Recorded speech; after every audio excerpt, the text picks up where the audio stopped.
साथियों नमस्कार, मैं हूं बॉबी पंवार और आप सबसे लाइव एक विशेष मुद्दे पर जुड़ा हूं। जैसा कि आप सबको विदित है, कल से चल रहा है कि कितनी बड़ी कार्रवाई एसटीएफ द्वारा 48 घंटे में वीडियो बीपीडीओ और परीक्षा में की गई है। मैं आप सबसे कहना चाहता हूं कि सबसे पहले तो हम एसटीएफ की उस टीम को सलाम करना चाहते हैं जिस टीम ने केवल और केवल 48 घंटे में ही मामले का खुलासा कर दिया।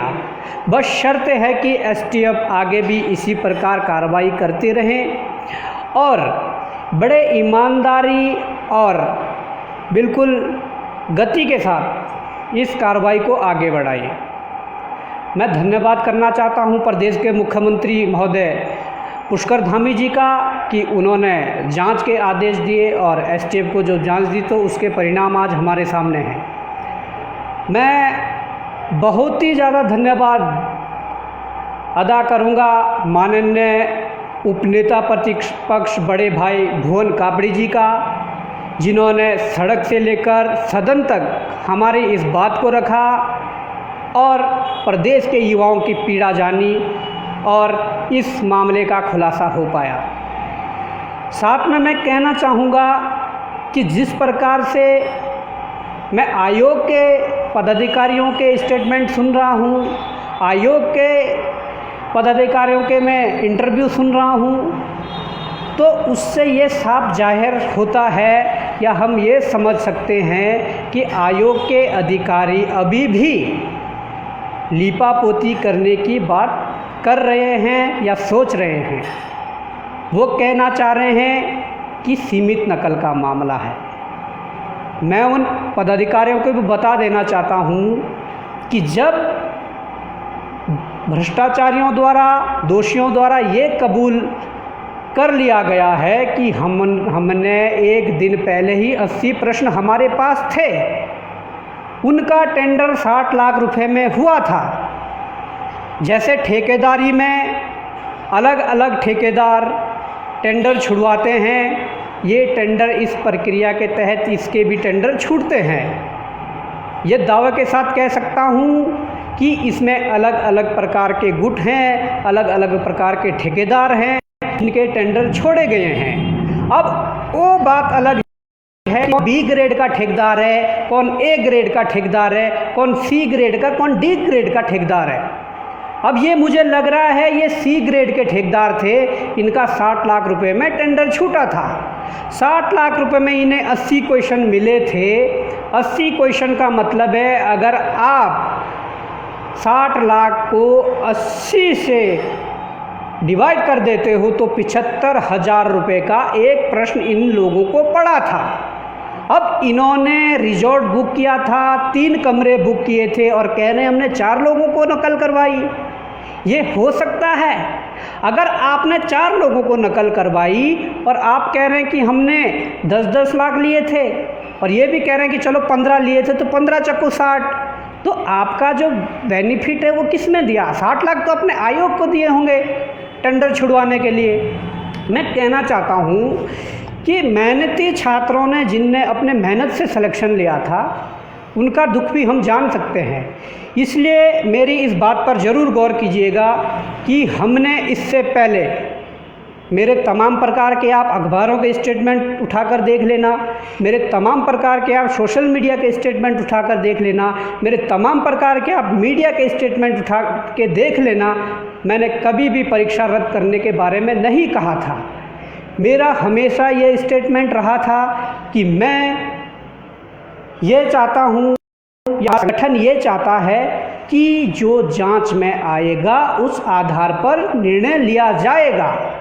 और आज जांच में जो खुलासा हुआ है उस आधार पर उत्तराखंड के बेरोजगार या उत्तराखंड का अधीनस्थ सेवा चयन आयोग या हमारे उत्तराखंड की सरकार को तत्काल निर्णय लेना चाहिए, विलंब बिल्कुल भी नहीं करना चाहिए। अगर उत्तराखंड की सरकार या उत्तराखंड का आयोग जांच के नाम पर उत्तराखंड के युवाओं के साथ एक लंबे समय तक उनके साथ छलावा करता है तो ये बहुत गलत बात है। ये कोई पहला उदाहरण नहीं है जब ऐसी घटनाएं हुई हैं। इससे पहले भी ऐसी घटनाएं सामने आई है। और अगर आपको ज़्यादा ही कुछ जानना है तो इससे पहले 1 महीने पहले हिमाचल में ऐसी घटना हुई थी।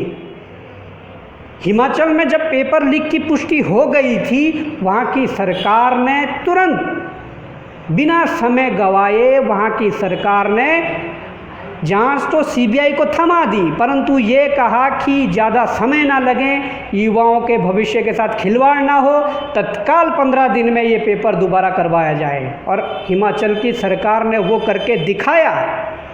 यहाँ की सरकार, उत्तराखंड की सरकार की अगर कार्यशैली, कार्यक्षमता अगर है तो ऐसा करना चाहिए, क्योंकि जांच में 5 महीना लगता है, साल भर लगता है, तब तक यहाँ का बेरोजगार नहीं रुकने वाला। और ये आप भी जानते हैं, हम भी जानते हैं।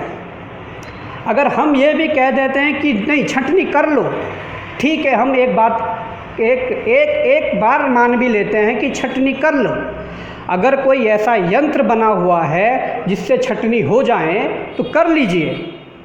मैं ये बात सेलेक्टेड छात्र जो हैं उनके मेरे पास फ़ोन कॉल आते थे, मैंने उनको यही कहा था कि भाई जांच होने दो, जो निकलेगा।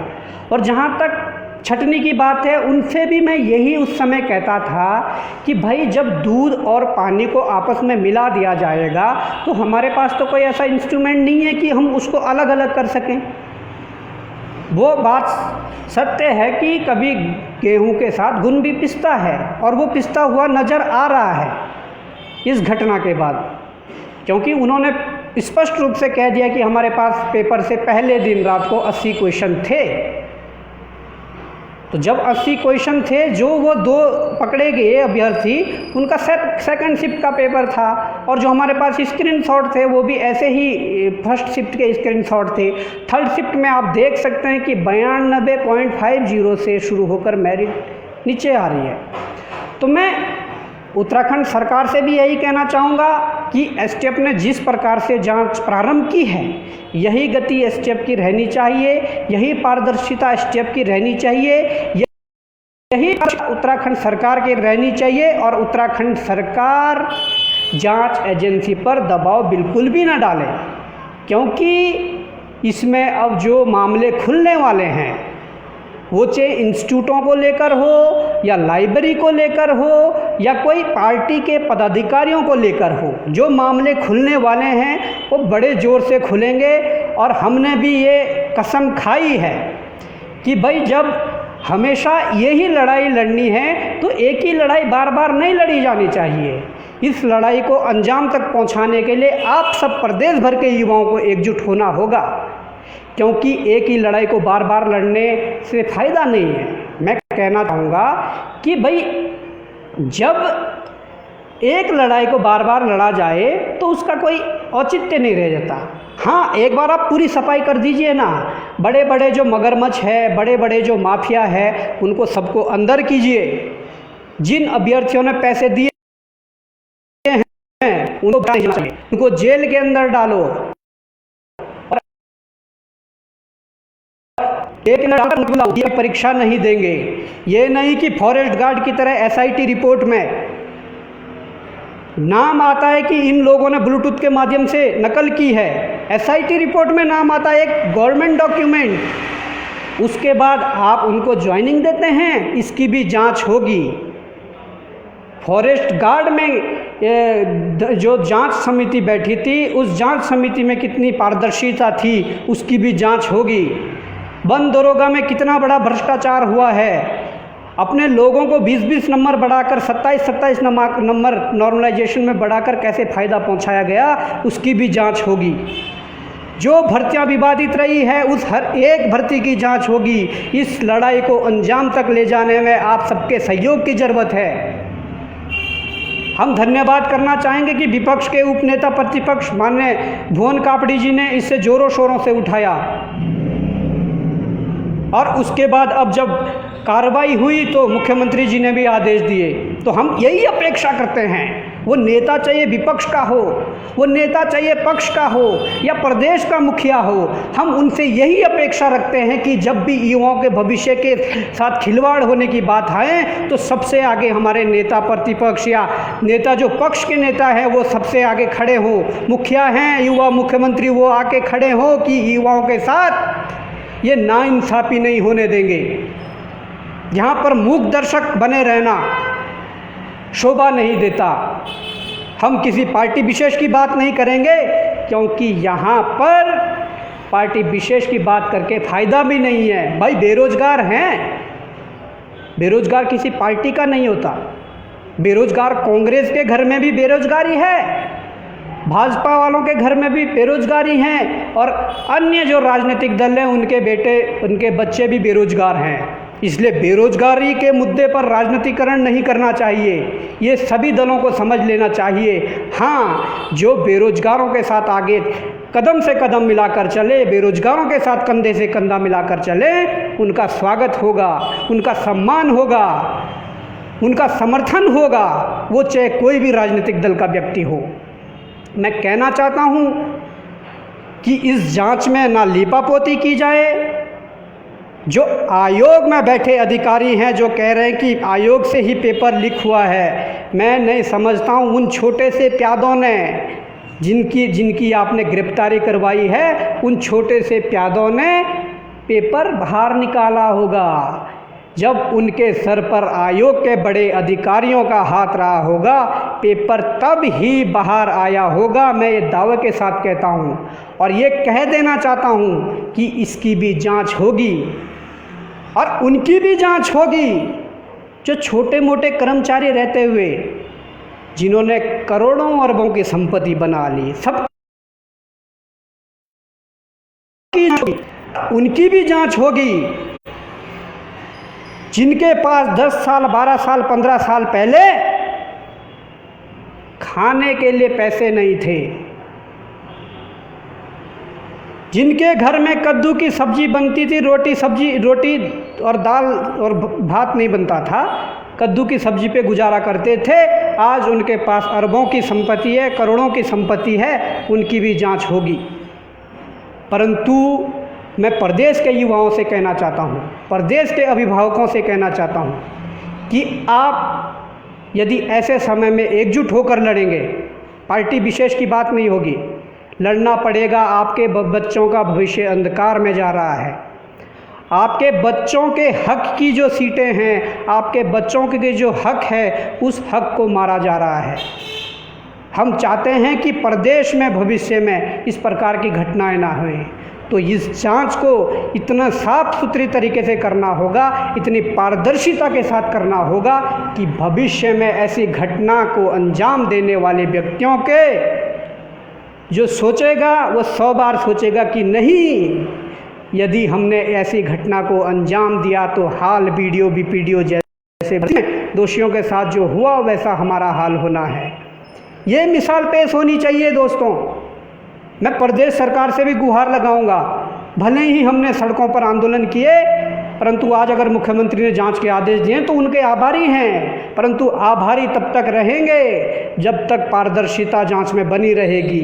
जहां पर हमें थोड़ा भी संदेह हुआ कि मामले की लीपापोती की जा रही है, मामले को दबाया जा रहा है, तो उसके बाद आप देख लेना कि क्या होता है। उसके बाद बॉबी पवार दावे के साथ कहता है कि उसके बाद अगर आप इस जांच में भी लीपापोती करते हैं तो सीबीआई जांच के आदेश होंगे, ये लिख के ले लो। सीबीआई जांच के आदेश होंगे, तब चाहे किसी अधिकारी की कुर्सी खतरे में पड़े या नेता की कुर्सी खतरे में पड़े या मुख्यमंत्री की कुर्सी खतरे में पड़े, हमें परवाह नहीं है। हाँ, अगर पारदर्शिता के साथ जांच होती है और उन बड़े बड़े माफियाओं को अंदर करा जाता है, उन पर आजीवन ऐसे कामों पर प्रतिबंध लगा दिया जाता है, क्योंकि हालात वो नहीं होने देंगे जो फॉरेस्ट गार्ड में हुए, जिन्हें तुमने पकड़ा, जिन्हें जेल भेजा, उन्हें कुछ दिन के लिए नौकरी से हटाया, आज नौकरी कर रहे हैं। ये नहीं होने देंगे, बिल्कुल नहीं। जो इसमें दोषी थे, जो जेल गए, आज इंस्टीट्यूट चला रहे हैं, ये नहीं होने देंगे। ये उत्तराखंड का युवा है और ये बदलते उत्तराखंड का युवा है। हमारे आंदोलनकारियों ने उत्तराखंड बनाने के लिए उत्तराखंड आंदोलन लड़ा था, परंतु उत्तराखंड का युवा अब उत्तराखंड को बचाने के लिए आंदोलन लड़ेगा। यदि थोड़ी भी लीपापोती किसी ने की तो समझ लो हालात बहुत बुरे हैं। इसमें ना तो किसी अधिकारी को बख्शा जाएगा, इसमें ना किसी नेता को बख्शा जाएगा, क्योंकि हम हक की लड़ाई लड़ना जानते हैं और बहुत ही अच्छी तरह से लड़ना जानते हैं और बहुत अच्छे तरीके से ईमानदारी से इस लड़ाई को लड़ा जाएगा। अगर जांच में थोड़ी भी नाइंसाफ़ी हुई छात्रों के साथ तो प्रदेश के लाखों बेरोजगार और अपने अभिभावकों के साथ सड़कों पर होंगे। ये समय का चक्र है, जब घूमता है तो बहुत ही बेहतर तरीके से घूमता है, तब पता नहीं लगता है कि कौन पाताल का आसमान तक पहुंच गया, कौन आसमान का पाताल तक पहुंच गया। तो मैं तो यही रिक्वेस्ट करना चाहूँगा कि बिना समय गंवाते हुए छात्रों को एक डिसीजन दे देना चाहिए कि क्या होना है। डिसीजन तो साफ है कि क्या होना है। सुप्रीम कोर्ट की गाइडलाइन है कि पेपर लीक की पुष्टि होती है तो री एग्ज़ाम होता है। मैं कहना चाहता हूं कि जब ये सुप्रीम कोर्ट की गाइडलाइन है तो आप बिना समय गंवाए हुए ये तय कर दीजिए आपको परीक्षा 30 दिन के अंदर करानी है या 60 दिन के अंदर करानी है। इससे ज़्यादा समय नहीं लगना चाहिए। प्रदेश के बेरोजगारों का अहित हो रहा है। 26 जब 2016 में मार्च में बीपीडीओ परीक्षा हुई तो 4 मार्च या 6 मार्च को परीक्षा हुई थी और 27 या 29 को रिजल्ट निकल गया था। जल्दी अगर करना चाहो जल्दी हो जाता है, पर इच्छा शक्ति होनी चाहिए हमारे नेताओं की, हमारे अधिकारियों की, हमारे सरकारों की, हमारे आयोग की। मैं आप सब साथियों को कह देना चाहता हूँ कि आप लोगों का जो कल से प्यार मिल रहा है उसका मैं बिल्कुल आभार व्यक्त करता हूँ, उसके हम आभारी हैं। परंतु ये प्यार केवल सोशल मीडिया तक सीमित ना रहे। यदि कभी सड़कों पर आने की ज़रूरत पड़े तो सड़कों पर कूद पड़ें। आप किसी दूसरे की लड़ाई नहीं लड़ रहे हो, अपने हक के लिए लड़ें। सरकारें चाहे किसी की हो, अगर कोई सरकार किसी बेरोजगार की, किसी युवा की, किसी व्यक्ति की अगर किसी व्यक्ति का हक मार रही है तो उस सरकार के खिलाफ खड़े हो जाइए। उस सरकार में चाहिए आज के बैठे हुए नेता हो या भविष्य में कोई भी बैठा हो, ये मिसाल उत्तराखंड के युवाओं को पेश करनी होगी, तब जाके इन भर्ती प्रक्रियाओं में सुधार होगा। और कम से कम जो कोचिंगों में मोटी मोटी फीस देकर और लाइब्रेरी में मोटी मोटी फीस देकर जो पढ़ रहे हैं, उसके बाद उन लोगों का चयन होना प्रारंभ हो जाएगा। ना कि ठेकेदारी करके आए व्यक्ति का चयन होगा, ना कि नेतागिरी करके आए हुए व्यक्ति का चयन होगा, और ना ही किसी विदेश से आए हुए व्यक्ति का चयन होगा। चयन होगा उसका जो योग्य है, और हम भी यही वो चाहते हैं कि योग्य व्यक्तियों का चयन हो। ये हमारी लड़ाई है और इस लड़ाई को हम ज़्यादा लंबी नहीं लड़ेंगे। अब बार बार इस लड़ाई को नहीं लड़ेंगे। दूध का दूध, पानी का पानी अभी होकर रहेगा। भ्रष्टाचारी अंदर जाकर रहेंगे। भ्रष्टाचारियों पर जो भी कार्रवाई करनी है वो होकर रहेगी। ये मैं बता देना चाहता हूँ। इस लड़ाई में युवाओं का समर्थन चाहिए। कोई भी अकेले किसी लड़ाई को नहीं लड़ सकता है। अगर सेनापति के साथ सेना नहीं होगी, सेनापति नहीं जीत पाएगा। तो इसलिए आप समर्थन करिए इस मुहिम का और देखिए, अपनी निगाहें जमाए रखिए एसटीएफ पर, अपनी निगाहें जमाए रखिए जांच समिति पर, अपनी निगाहें जमाए रखिए सरकार पर कि कब ना बदल जाएं। अगर ये थोड़ा भी संदेह हुआ कि मामले को दबाने की बात हो रही है तो तुरंत आह्वान कर दिया जाएगा। प्रदेश के 13 जिलों के छात्रों को अपने अभिभावकों के साथ सड़कों पर आकर आंदोलन करेंगे, लोकतांत्रिक तरीके से आंदोलन करेंगे, गांधी जी की सिखाए गए रास्ते पर आंदोलन करेंगे और ज़रूरत पड़ी तो कानूनी तौर से भी आंदोलन लड़ेंगे। तो ये वीडियो ज़्यादा लंबा ना हो, इसके लिए मैं आप सबसे विदा चाहता हूँ और सब छात्रों को कहता हूँ कि हमेशा अपने हक की लड़ाई लड़िए।